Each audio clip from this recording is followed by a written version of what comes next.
Shalom saudara yang dikasihi Tuhan, selamat pagi. Senang dan bahagia rasanya karena masih bisa menyapa saudara di pagi hari yang indah ini.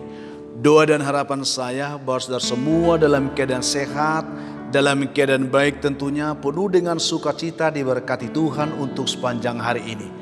Saudara yang dikasihi Tuhan, kita tetap bersyukur karena Tuhan masih memberikan kita anugerah di hari baru pagi ini. Biarlah kiranya kita semua boleh bersukacita.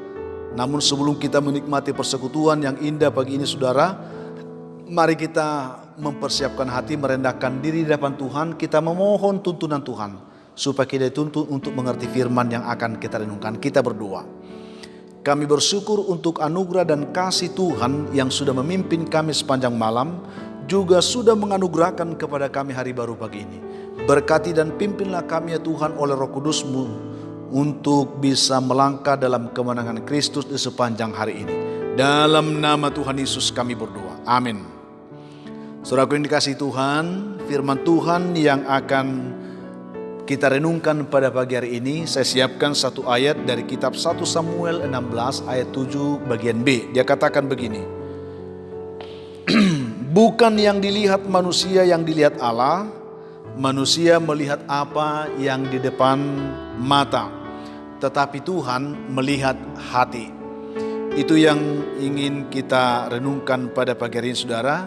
Dan topik perenungan kita pagi ini, jangan pernah menilai seseorang dari luarnya. Itu yang akan kita renungkan. Robi adalah seorang anak yang telah berusia 11 tahun ketika ibunya memasukkan Robi ini ke dalam sebuah les piano untuk pertama kalinya pada umur 11 tahun. Sebetulnya umur 11 tahun ini bukanlah lagi umur yang ideal untuk mulai ikut les piano saudara. Ya, les musik apalagi piano. Tetapi kata Robi, ia mengikuti les musik itu hanya untuk menyenangkan hati ibunya saja. Ibunya selalu ingin mendengarkan anaknya itu bermain piano. Oleh karena itu saudara, sejak hari pertama guru les berpendapat sebenarnya bahwa Robi ini tidak mempunyai bakat ya untuk bermain musik. Tetapi karena dia tetap tekun, dia tetap hadir, akhirnya gurunya ini pun tetap membantu dia untuk bisa belajar piano itu dengan baik. Dan memang Robi pun selalu berusaha melakukan yang terbaik dalam setiap dia latihan di les tersebut. Selama beberapa bulan saudara, Robi berlatih. Dia dengan tekun terus berlatih saudara. Guru lesnya mendengarnya bahwa suara piano yang dimainkan oleh Robi ini masih terus berantakan. Belum bisa harmonis saudara. Sehingga guru piano itu terus menyemangati Robi supaya dia lebih giat belajar lagi, lebih giat latihan lagi. Dan di setiap akhir pelajaran mingguannya saudara, Robi ini selalu berkata kepada guru lesnya bahwa ibu saya akan mendengar saya bermain piano yang baik pada suatu hari. Dia katakan, mendengar penuturan semacam itu, sesungguhnya guru les dalam hatinya berkata bahwa apa yang Robi lakukan atau yang Robi katakan itu adalah sesuatu yang sia-sia saja, karena dia tidak mempunyai bakat sesungguhnya untuk bermain piano baik.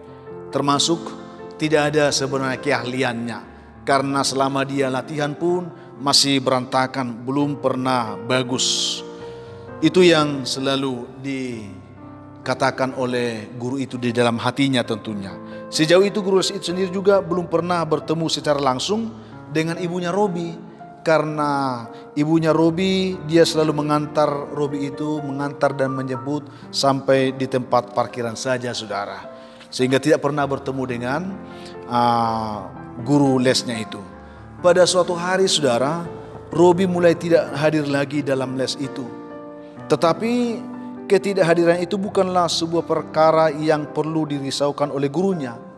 Karena dia katakan, karena tidak terlalu pusing gurunya, karena memang tidak terlalu berpotensi menurut pikirannya. Mungkin dia pindah les untuk suatu keterampilan yang lain seperti itulah. Jadi tidak terlalu pusing, mungkin dia pindah les supaya dia lebih bagus lagi, lebih mapan. Karena itu jauh lebih baik kepadanya daripada dia terus ikut les di sini. Itu akan bisa merusak reputasi saya sebagai guru les yang selama ini sudah dipercaya oleh orang. Demikian pikiran guru itu, saudara. Sehingga tidak terlalu pusing kalaupun Robi tidak hadir. Beberapa minggu kemudian, saudara, sang guru les itu mengirimkan brosur kepada setiap murid untuk suatu kegiatan malam pentas seni yang tentunya mereka adakan di sebuah gedung pertunjukan di kota itu, saudara. Tetapi yang membuat gurunya itu sangat kalau kita katakan di sini terkejut, karena Robi yang juga menerima brosur itu menanyakan kepadanya apakah ia diperbolehkan mengikuti malam pentas itu atau tidak. Robi ternyata mendapatkan brosur itu dan dia mendatangi guru lesnya mempertanyakan apakah saya bisa ikut atau tidak. Lalu gurunya itu menjawab bahwa malam pentas itu hanya boleh diikuti para murid yang setia mengikuti les selama ini. Tetapi Robi selama ini kan sudah keluar, belum pernah datang les, tidak pernah datang les lagi katanya. Maka ia tidak boleh ikut tampil. Itulah keputusan guru lesnya itu, saudara. Tetapi Robi tidak habis akal. Dia memberikan alasan bahwa ibunya selama ini sakit sehingga ia tidak bisa lagi mengantar ke tempat les. Tetapi meskipun demikian, ia tetap tekun berlatih di rumah. Itu yang dikatakan oleh Robi kepada ibu gurunya. "Bu, saya sungguh-sungguh mau ikut pentas ini," kata Robi dengan serius. Lalu saudara, sang guru les itu pun akhirnya mengizinkan Robi ikut tampil dalam malam pentas itu, saudara. Dan pada saat itu, saudaraku yang dikasih Tuhan, malam pentas itu pun tiba. Aula sudah dipenuhi oleh orang tua, teman dan relasi, dan guru les itu sendiri pun menempatkan Robi sebagai penampil di urutan terakhir sebelum nantinya guru itu menyampaikan ucapan terima kasih dan menutup acara itu dengan penampilan permainannya. Penutup itu, saudara. Dengan pengaturan semacam itu, dia berpikir seandainya nanti Robi membuat kesalahan dalam penampilannya, kesalahan itu masih bisa ditutupi dengan permainan musik dari sang guru les tersebut di akhir acara. Itu yang dipikirkan oleh gurunya. Lalu sejauh itu, saudara, setelah satu-satu menampilkan keahliannya, sejauh itu pentas berlangsung dengan lancar, dengan bagus. Semua menikmati penampilan-penampilan dari anak-anak les itu, saudara. Sampailah pada akhirnya kepada Robi. Tibalah giliran Robi untuk naik panggung. Pada saat itu Robi hanya mengenakan pakaian yang kusut, rambutnya pun kelihatan acak-acakan seperti tidak terurus. Lalu banyak orang berkomentar, kenapa dia tidak berpakaian seperti murid-murid lain? Bahkan gurunya pun berpikir seperti itu. Kenapa ibunya tidak menyisir rambutnya? Setidaknya untuk malam ini saja. Demikian pikiran orang, saudara, melihat penampilan Robi di atas panggung itu. Lalu dengan segera Robi mengangkat kursinya dan mendekatkan dirinya ke piano itu, dan dia mulai bermain piano itu, saudara. Guru itu pun dia sangat terkejut, saudara, ketika Robi menyatakan bahwa dia akan memainkan Mozart Concerto 21 dengan nada dasar C mayor, dia katakan. Mendengar itu sang guru merasa tidak siap. Dia sepertinya protes, saudara, ya, mendengarkan perkataan Robi itu. Namun, saudaraku, di luar dugaan semua yang hadir pada saat itu, saudara, ternyata jari jemari Robi tersebut dengan ringannya berada di atas tutut dari piano itu, ya, bahkan menari-nari dengan lincahnya, ya, dengan nada-nada yang dimainkannya di sana. Dia berpindah dari pianissimo ke fortissimo, dari allegro ke virtuoso. Akor menggantung yang diinginkan Mozart itu sangat mengagumkan dilakukan oleh Robi. Lalu guru itu tidak pernah mendengarkan lagu Mozart dimainkan oleh orang, ya, oleh seorang anak maksudnya, seumur Robi dengan sebagus itu. Belum pernah didengar. Bahkan gurunya itu sendiri sesungguhnya belum begitu mahir memainkan lagu itu. Lalu setelah 6,5 menit, saudara, Robi mengakhiri dengan crescendo besar. Dan semua penonton saudara terpaku di sana sambil bertepuk tangan dengan meriahnya. Dengan meriahnya saudara, semua orang kagum, semua orang berdiri memberikan aplaus kepada Robi. Lalu dengan berlinang air mata saudara, ibu guru itu naik ke panggung dan memeluk Robi. Dia baru sadar saudara, dia sudah salah selama ini menilai Robi. Saya belum pernah mendengarmu bermain piano seperti ini nak, katanya. Bagaimana kau bisa melakukannya? Itulah yang dikatakan oleh gurunya. Lalu melalui pengeras suara saudara, Robi menjawab, Bu, masih ingatkan saya pernah berkata bahwa ibuku sakit? Ya, kata ibu guru itu. Sebenarnya Bu, dia sakit kanker dan dia telah meninggal dunia tadi pagi, dia katakan saudara. Dan sebenarnya ibuku juga tuli sejak lahir.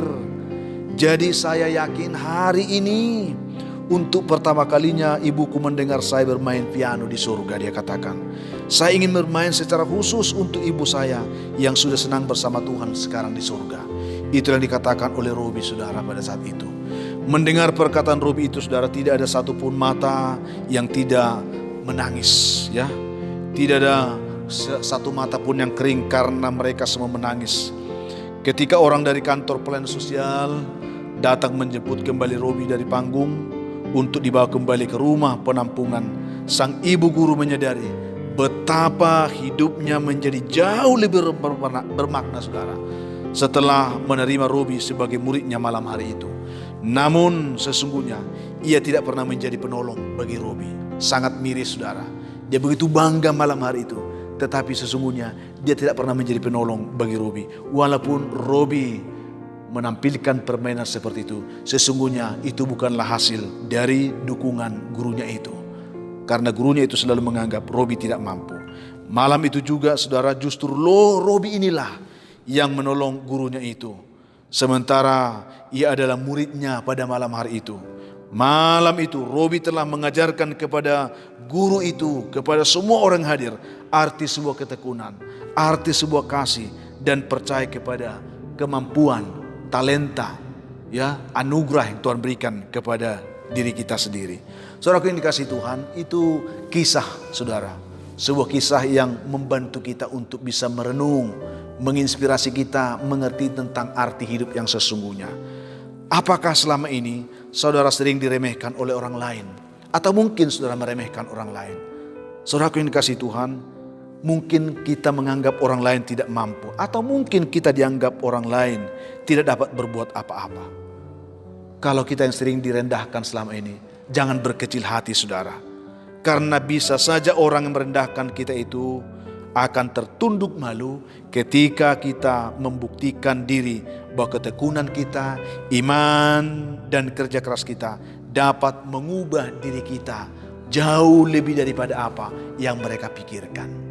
Dan kalau saudara adalah orang yang selalu meremehkan orang, merendahkan kemampuan orang, saudaraku yang dikasihi Tuhan, ya, waspadalah, hati-hatilah. Suatu saat Tuhan akan menunjukkan kepada kita bahwa orang yang kita remehkan itu lebih baik daripada kita, lebih hebat daripada kita, lebih mampu dari kita. Karena mereka dimampukan Tuhan untuk mempermalukan kita.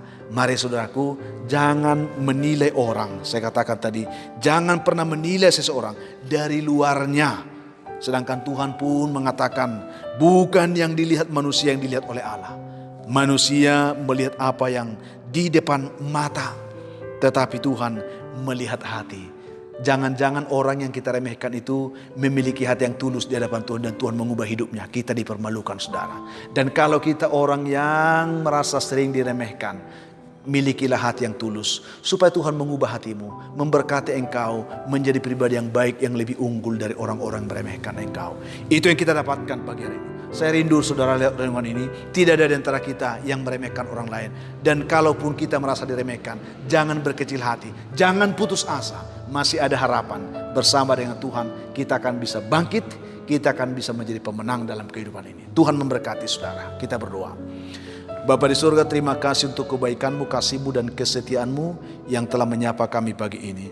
Betapa sering kami merasa hidup ini kecil, diremehkan, tidak dianggap, tidak berarti oleh orang-orang tertentu. Atau mungkin betapa sering kami meremehkan orang lain karena kemampuan mereka tidak seperti yang kami harapkan. Ampuni kami Tuhan, tolong setiap kami supaya kami boleh melihat orang seperti Tuhan melihatnya. Jangan seperti apa yang kami lihat sendiri, kami nilai sendiri. Tapi kami percaya Tuhan punya rencana bagi setiap kami semuanya. Berkati umat Tuhan yang mendengarkan renungan ini. Kuatkan iman kami. Yang lemah Tuhan kuatkan. Yang berbeban berat Tuhan berikan kelegaan. Yang putus asa Tuhan berikan mereka pengharapan. Yang berduka hiburkan. Hamba juga berdoa untuk anak-anak-Mu yang dalam pergumulan sakit penyakit. Biarlah mereka juga boleh mengalami jamahan Tuhan, dipulihkan, disembuhkan dalam nama Yesus.